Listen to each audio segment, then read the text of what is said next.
Hello and welcome. Welcome everyone to Shivani, the Good Gut Dietitian podcast. And today I have a very special guest. I have Julie Koning with us. And if you don't know Julie, she is a registered dietitian practicing over a decade. But more than that, she is a mindfulness and meditation coach. And I have a privilege with working with her side by side in different programs with our WOW program, Metabolism Marathon program that's coming up. And I can tell you from my personal and professional experience that she is the best when it comes to mindfulness and meditation. Help me welcome Julie. Thank you, Shivani. It's such a pleasure to be here, a privilege. You are an amazing dietitian and you have helped so many people over the years. So it's a privilege to be here with you talking today. Thank you, Julie. Thank you so much. And I am so excited about talking about this topic, meditation, mindfulness, and personally, I believe that mindfulness and meditation both has a lot of power in your that how it can affect your overall health. So that's by far, the most neglected topic when it comes to diet and nutrition, gut health for that matter, metabolism, all of those things. So let's get started. The first question for my audience, I want to ask you. So if somebody is new, like what is meditation or mindfulness, and what are the benefits of mindfulness or meditation? Sure. Great questions because we all have heard the words, but not everyone's practiced it or done it. So, Hmm. meditation basically is a practice where you're calming and stilling yourself and your mind into a state of calmness, a specific focus that you have, and just to have a heightened awareness. So, it's a calm state, and there's different ways of doing it, and typically involves breathing, focusing on your breath. You can do guided meditation. But basically, what it's doing is eliciting the calm response in the body and helping you to be more present. You're feeling more alive and aware. And it also fosters us to have make better memories because we're more having more attention at the time. So it's kind of like our basis of really how our a normal state of being is when you're not Hmm. caught up in the thoughts in the head and the Hmm. worries and all of that. So that's really what meditation is, but we can do it purposefully as well. Great. So, is meditation and mindfulness, are these like two different things, or they overlap, or how can we differentiate? Sure, sure. So mindfulness is basically a type of meditation. So meditation, there's many different forms of meditation, and so mindfulness is a part of it. Is what it is. It's being present and having the awareness of what you're doing or what you're focused upon. So we could practice like mindful eating, for example, where Mhm. you're truly just focused on the experience of what does the food feel like in your mouth? What does it taste like? How does it, what does it smell like? Your focus is on the food and the experience of eating, for example, and not on Mhm. something else like watching TV or doing something else at that moment in time. So you could even do like a practice of mindfulness when you're brushing your teeth, or what most wonderful one actually is when you're talking to somebody, and so you're fully engaged, you're Mhm. looking at them, it's full body listening, and that would be an example of mindfulness. So you're not multitasking, for example, you're really focused, immersed in whatever you're focused on in the moment, and that would be um, a basic definition of mindfulness, and different than meditation. Being meditation, you could be practicing different types. So one, somebody might be looking at a candle and focusing on the Mhm. light flickering. Another one is a guided meditation and visualization. Another one is just focusing on your breath, and so there's many types of meditation, but mindfulness is a part of it. Mhm. That's great. So it means somebody eating mindfully is also kind of a practicing meditation with food. Yes. So, okay. So, I just want to connect the dots now. So, you talk a Sure. lot about like, cravings and like using mindfulness techniques in terms of having control over your cravings or eating mindfully. Now, and the second part of it is yeah, I have a personal experience with the CGM monitor when I'm eating mindfully and when I'm not eating mindfully. I'm just like on the phone waiting for somebody and, you know, and it's so funny, and we're going to talk more about that. But tell me how mindfulness and meditation techniques, or let's talk about mindfulness techniques, can help somebody reduce their cravings. Okay, sure. I'll give an example of using your breath. So, let's say when we slow down our breath, when we become mindful of our breath, that helps us to relax. And when we relax and have that stillness inside, it reduces stress hormones like cortisol. And Mhm. cortisol, when it's increased, of course, can drive cravings, can increase Mhm. our blood sugars, and has a role in all of that. So when we purposefully do something like breathing, like doing the box breathing, when you Mhm. breathe in through your nose for count of five, hold for count of five, exhale through your mouth for count of five, and then hold again, and then repeat the cycle 4 times. That very quickly can bring down your level of stress in the body. And so then that doing that regularly can help with your insulin sensitivity, can help with appetite and Mhm. cravings. And so you can practice it right away. You can, before your next meal, to, when you eat, Mhm. take a moment and just feel your body, just relax into your body, and then feel your, just notice your breath, smell your food, take that moment to be calm, and Mhm. see the difference for you while you're eating in that experience. And doing that throughout the day. So, but that's how, it would affect your overall quality, what your relationship with food, with your cravings, with stress and the body, and regulating with the hormones and so forth. It does make a difference. It does play its part and Yeah. help. Absolutely, absolutely, Julie. And as a part of the WOW program, when you were doing, we have a WOW thinking wellness overweight program that we run every year. And Julie was doing meditation classes. You were doing meditation classes every single week. And so many people have vouched for it that they feel calm, their cravings are reduced. And more than that, I think with the fast-paced world right now, we are always rushing and eating. Mm-hmm. And that's something I want to talk about. Like when I was having my CGM monitor, the continuous glucose monitors, actually, some of the studies have shown if you're eating very fast or if you're stressed out and eating, your blood sugar will go up. And that's exactly actually happened to me. And I mean, I'm embarrassed to, share that story, but it's true. That's why I like the CGM monitor, because I could actually see that in real time, that when I am rushed or if I am on the phone and eating, my blood sugar, like the graph was going up. With the same meal, I could have the same meal, but because I'm rushing, because I'm stressed out, I guess my cortisol was going up or whatever after some time, like it was just spiking. So I think that has a big role. Like when we connect the mindfulness meditation technique and we have the CGM, the continuous glucose monitor, which we are not just saying that it's only for diabetes, it's for like for anybody who wants to balance their blood sugars and make sure their metabolism is working in their favor, where it's you are in a fat burning zone and not like fat storing zone. So so do you think like using the CGM monitor, using the meditation technique, mindfulness techniques, it can help somebody with their metabolism?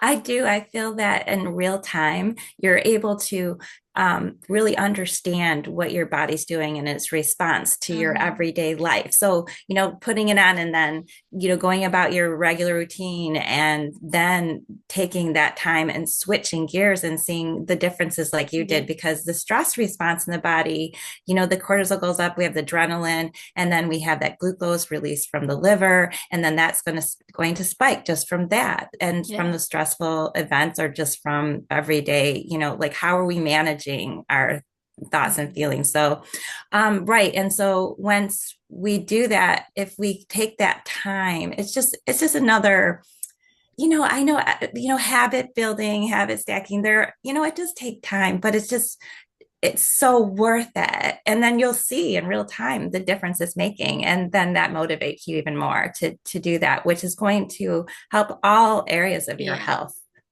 So bringing down the stress in the body, we know stress is a driver to exacerbate any health condition, let alone adding, over time, just deteriorating the well-being of the body because of when we're under stress, we're using more of our nutrients, we're just depleting Mm-hmm. ourselves. So just taking that, it's free, it doesn't cost anything. It's Exactly. just a matter of bringing it into your lifestyle, having that mindfulness. And that's why the metabolism marathon's so important for this. It's like bringing that self-awareness Yeah. and then being able to respond in real time to adjust what you're doing. I think Yeah. it's amazing. Absolutely. And I'm so excited about this 30-day metabolism marathon that we are running soon. November 1st, it starts. And it's so amazing because I have seen it myself. And I have seen my dad actually, he would sit down, calm, take every bite, chew every bite. He doesn't talk to anybody. Like like it's so hard to follow. Like take that time to eat. But at least now, because I saw the data, because I could see how my blood sugar, I am becoming more mindful in not rushing in eating. Even if I have like a smaller meal, big meal, doesn't matter. I make a conscious effort not to distract myself looking on the cell phone, looking on the stressful thing on a television, or um, stress can be any stress. You're rushing, you're getting late, right? It can be any kind of stress. So I make a conscious effort because I had awareness from the CGM data, and that's what we are using in the Metabolism Marathon program. We are providing the CGM monitors to people, and then we have one-on-one coaching from dietitians, how it can help you monitor throughout the day, and you can adjust it for life actually. So that's something we are doing. But you know what? So moving forward. So, when we talk about meditation, mindfulness, breathing exercises, what is something somebody can do? We talked about food, though. We talked about food, and you mentioned the box breathing. I can tell you that box breathing helps so much in terms of, calming yourself down, activating that vagus nerve so that you can, eat calmly. But what are some of the things somebody can do now? Like after this podcast, like what is somebody can Mhm. do now to get started with the meditation? For me, I feel like meditation is just sitting down doing nothing. I think that's itself, it's such a hard thing to do because all these thoughts are running in your mind. So Right, right, so right. what can somebody do now? Sure, sure. Well, you have to look at the type of person you are, your own personality. If some people, it's painful for the whole idea of thinking about sitting down and just being still. And so there are such things as meditation and motion, right? So we Mhm. have Tai Chi or yoga, but you can also just do a mindfulness experience of just from everyday life, like walking. So you can decide you're going for a walk and you're pick a spot in front of you that's 50 yards away, whatever it is, just Mhm. to get into the practice and say, for the next this distance I've chosen, I'm going to be in that awareness of how my body feels and how the Mhm. sounds I'm hearing, and just being fully present. So that's an idea. It's just about being present, so not getting lost in your thoughts and distractions or Mhm. your worries, and just being fully in the moment. So walking's a great one to try, but you can pick any experience, but the that you're doing in everyday life, like take, it's funny because I'll tell people to do it when they're taking a shower, like just being mindful, and but it doesn't happen, your thoughts will go all over the place. But also, what's wonderful about taking just a moment, even if it only lasts 60 seconds for you when you're Mhm. starting, Mhm. that what the thoughts that do come in and do come up from this, come to the surface, are often ones that are important for you to know, or that you're remembering, oh, I forgot this or that. So when we're not used to calming and becoming still and just taking that moment to check in, um, that's what's going to happen. And so that frustrates people. And so Mhm. instead of being frustrated by it, just realize this is a normal part of the process because you're finally being still and Mhm. and so that's just coming up. So you can write that down or say, okay, I'm taking note of that. And I'm going to go back into the practice and just try, if you're not used to it, just try, tell your brain, I'm just going to do this for 60 seconds or 2 minutes, and Mhm. that's it. So we can do it. We got this. And so take that moment and simply, I like the body awareness meditation. So you're simply going within, closing your eyes, in a place that's appropriate for you, that you're safe, and that hopefully it doesn't have a lot of distractions. But closing your eyes, just noticing your breath, feeling your body. I usually start with my feet because that's very grounding. And then if you notice right now, if you're doing that, listening to us right now, if you're noticing your feet, all of a sudden you might notice sensation there. You'll notice the temperature. Your feet might even feel like they have a weight to them now, just by putting your attention there. So that's what this whole process is bringing in attention, awareness, appreciation, and calmness, and just noticing your body, and that's is as simple as that. And so that's a great place where I would start, Oh and my then and you can gosh. notice and taking some deep full breaths. Yeah, I love it, Julie. I remember when we were doing the body awareness meditation as a part of the WOW program, how you started with the feet and then you came all the way up to the neck. Oh my gosh, that was so beautiful. And so walking is a great one. Now, another thing with walking, I wanted to talk about, most people have their Bluetooth in the ear, or like they're listening to something, or a headphone or whatever.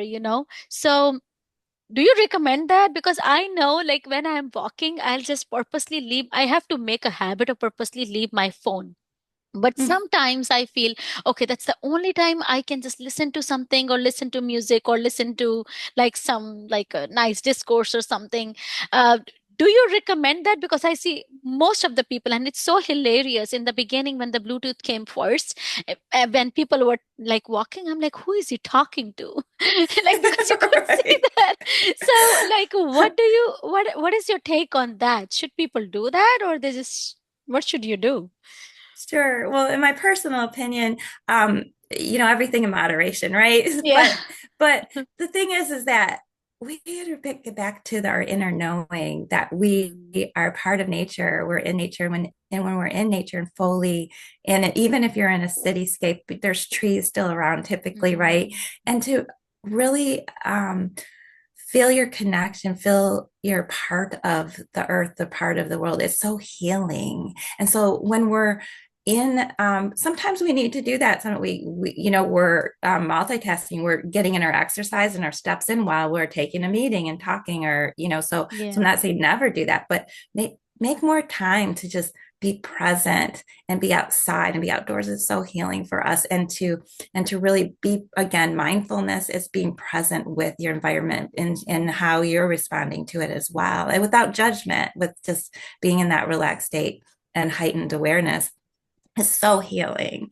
So it's part of what's missing in so much of our lives. We're not getting outdoors enough. So when you Mhm. have that opportunity, it's like really being in go where more trees are, feel the presence of that. Mhm. It's so healing. That's what I've been starting to do now, is do nature walks with people, and it's just so beautiful. It really resets you inside. So that would be my Yeah. feedback on that. It's like, Yeah. sure, I get it. You want to do it, you need to do it, but Yeah. maybe take the other times and moments when you want to Mhm. listen to a podcast or something while you're doing other activities like the Mhm. dishes or Mhm. laundry Oh, or that's a good something else, idea. when you're still Mhm. stuck inside. Yeah, yeah. That's a good idea. No, definitely, something to practice, because that's something consciously, that's like we call it, you have that separation anxiety from your cell phone or the gadget, or from the like watching your Instagram, Facebook post, because you're so used to like not doing anything. Like this is literally like just focusing, going for a walk, focusing on the nature, focusing on yourself, and not like engaging your mind or senses. Like again, as you were saying, being present, listening to the trees, listening to the birds, listening to something, maybe the traffic here with the freeway, I don't know. That could be it too, but just being present with when you're walking. But that was great. Thank you, Julie. We have to do more of these sessions, and we are going to talk more about meditation, mindfulness, how you can reduce your cravings, your cortisol levels, maybe do some practical sessions where people could get help from just listening to the classes that you practically do in the program. We can do like maybe 5-minute classes a year or something.